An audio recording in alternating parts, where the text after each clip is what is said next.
What's up everybody? Today I'm in Draper, Utah, and in this video I'm going to show you how to use a Rainbird van nozzle. And what that stands for is variable arc nozzle. So you can actually adjust these nozzles.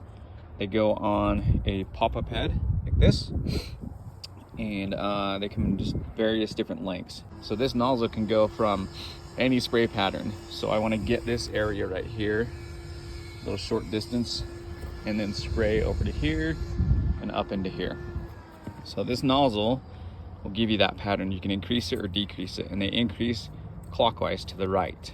So you set your left side here, and then you can increase 360 or decrease back to actually even turn it off. So that's how those nozzles work. Like I said, all different sizes. So what we want to do here is grab this little screwdriver here, this Rainbird screwdriver, or a flathead screwdriver, just make sure it's flathead, and you'll come underneath here, under the nozzle, pop this shaft up, get that, okay.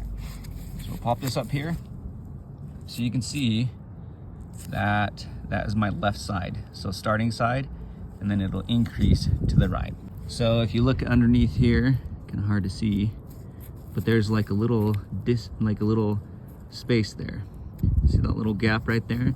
That is your ending spray pattern right here. So if I turn it more towards me, you can kind of see that little ending spray pattern. And the way you set this sprinkler head to get your left side is you can actually turn this shaft right here.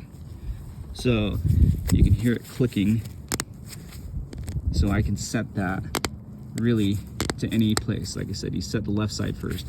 So I'm gonna set this side along the concrete first, and then I can open up the nozzle and adjust that. And then what you can do is go and turn on the sprinkler head through the zone, turn it on, and you'll see your spray pattern. And you can just grab, like, let's see, right underneath here, and you'll see those threads right there. Right underneath there, you can open it and close it, and the spray pattern with the water on will show you where that's spraying. So yeah, thanks for watching. That is how you replace a Rainbird, not replace, adjust a Rainbird van nozzle for your sprinkler system. Thanks again. Have a great day.